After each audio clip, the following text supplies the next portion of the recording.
Hey guys, so have you ever believed in something your entire life and one day, boom, suddenly you think, was that even real? Because the same happened with me. Today we are going to talk about 10 things I no longer believe in, and maybe, just maybe, you will also relate to it. So, no judgments, just real talks. Let's grab your chai because this one's gonna be chatty. Let's dive in. Everything happens for a reason. I know that's a classic one. All of you must have heard it at least once. I used to find so much comfort in the statement that everything in life happens for a reason until life slapped me with stuff which made zero sense. And it had me thinking, was there any reason for this to happen? And now I believe some things just happens. No reasons. They suck, they're unfair, and sometimes they leave you confused, utterly confused. But you still got to choose your response. And that's where the meaning is created. It's not always in the event itself. So let me know in the comment section that has anything ever happened to you that made you think that it's pointless, but later on it taught you something, a great lesson of life, maybe. Success is equals to hustling 24/7. Hustle, hustle, hustle.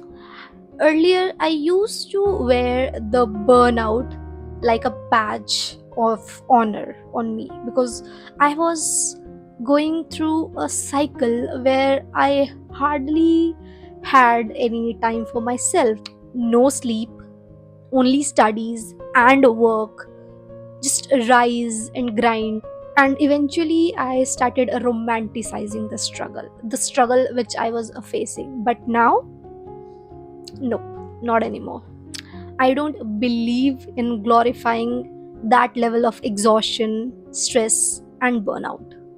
Because a success for me now is sleeping enough because I never used to get enough sleep earlier with my hustle. But now that's what success looks like to me, getting enough sleep, saying no to things I don't have my values aligned with, being able to take rest without feeling a sense of guilt, because that happened with me a lot earlier. Whenever I used to rest or have a rest day, the next day I used to feel so guilty of that I wasted my time, my entire day, or my hours. The last thing which also looks like a success to me is still getting your shit done. I mean, after having enough sleep, being able to say no, and being able to take rest, still having your shit done is what success looks like to me. Because hustle is fine, I'm not against it, but peace, that's the real flex. If someone wants to, they would. Social media sold us on this one real hard. But life and relationships, they are not like black and white. There is always that gray area in between with n number of shades. People have their traumas, fears, limitations, and timing issues. So, if you're expecting your partner to turn up to you in an hour and they get stuck in a traffic which will take them half an hour extra, then that doesn't mean that they don't want to. They're just stuck somewhere. It's just the timing isn't sitting well. So, no, I no longer believe in this system or in this setup of saying that if they wanted to, they would. It's not always true, because sometimes they want to, but genuinely are not able to do it. So, just imagine your situation where your friend lives in a different country, they need you now, just now. You want to be there for them now, but can you? No, you need to get your tickets, your flight. You will take time to reach them. So even if you want to do it now, sometimes you just can't. And sometimes they can, but they just don't want to prioritize you. And you need to understand that too, because self-worth is not always forcing clarity. It's about reading the energy and moving accordingly. Positive vibes only. So let's talk about toxic positivity. Yes, you heard me right. Toxic positivity. Because I used to believe in staying only positive, smiling through everything and manifest things away. But healing isn't about staying positive. It's not about ignoring your pain. It's about feeling it fully, letting it pass, and then choosing how to move forward. So now I believe in real vibes only, holding space for all your emotions, not only the positive ones, but also the negative ones, and not shaming yourself for feeling low, because being human is better than being perfect. That's what I believe now. You have to have it all figured out by certain age, which is mostly by 30, 35, or whatever age you want to consider. And that's the question I have. Can we just delete this thing, specifically this thing, from our society and our beliefs? Just please, because I'm just so done with this one. And whether you're 25, 30, 35, there is no such magic number till when your life should be sorted. Some people find love at 18, some find it at 40. Some get rich by 25 and some get rich by 50. For example, the owner of KFC, he wasn't even planning to start his brand or this food chain till he was in his 60s. So, do we consider that he didn't had his life sorted out? No, he might be doing something else. But then, boom, KFC was born. So, what I actually want to say is there is no such set timeline. It's just there is your time. So, take your pressure off. You're not behind, you're just becoming you. This one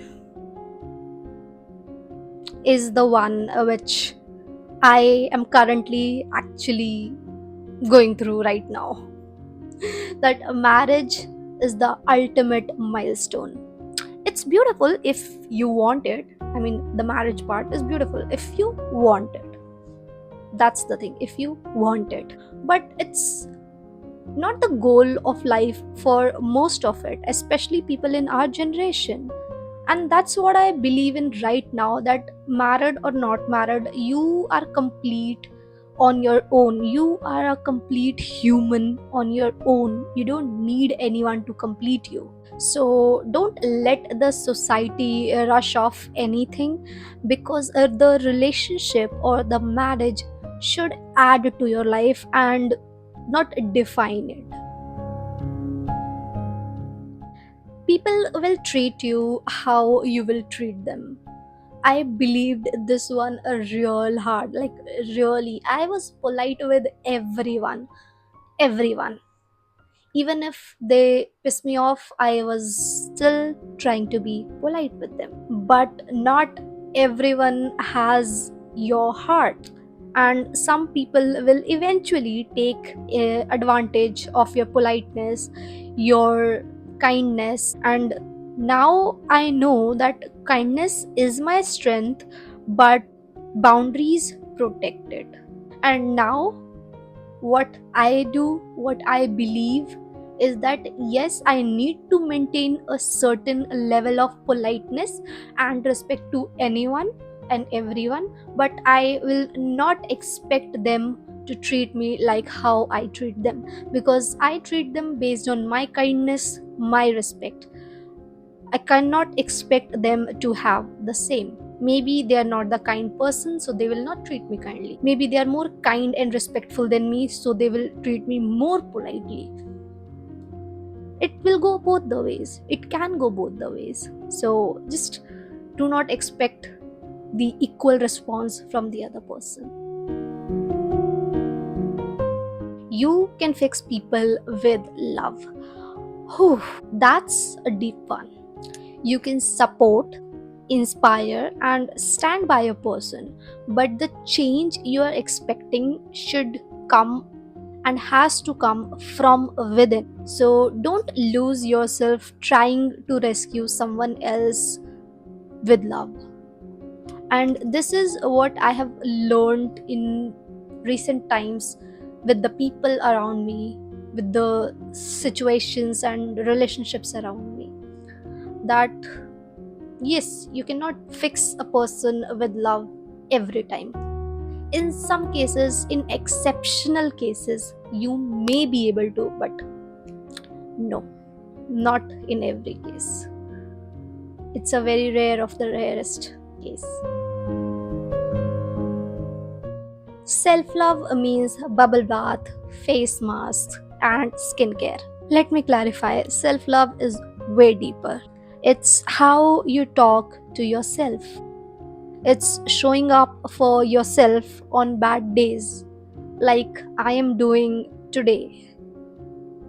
Despite not feeling my best, I am trying to show up and work so that I can feel happy. And yes, because work makes me feel happy. And that's why I'm trying to show up for myself, not for anyone else. That's one way of showing self love. It's choosing better for yourself, even if it's hard.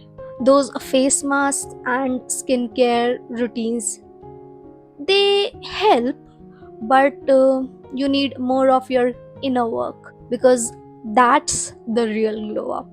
I'm not against all those self love sessions where you go for bubble tea or cafes or your skincare routines or other different things. That can be your way, but that's just the external part. The real self love comes from within. Being strong means staying silent. We were taught to be strong by staying silent, not complaining, and not making a scene out of it.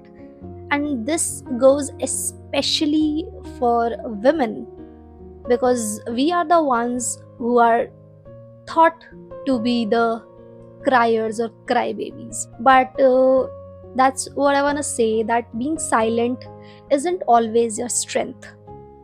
It's not.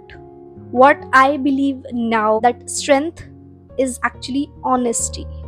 If you can't be honest with yourself, your own feelings, your own emotions, then I don't think you're strong enough. Because speaking up, asking for help, and saying that it actually hurts when it hurts, that's the actual power.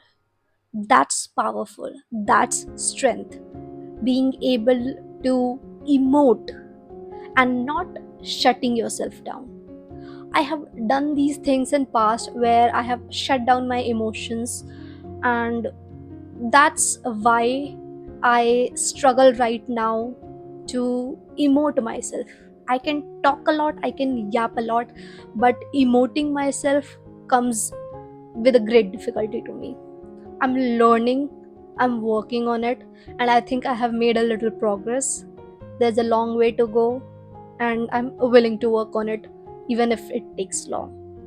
So, yeah, those were the things I no longer believe in. Not because I'm cynical, but because I'm learning, unlearning, and evolving with time. And honestly, it feels lighter this way.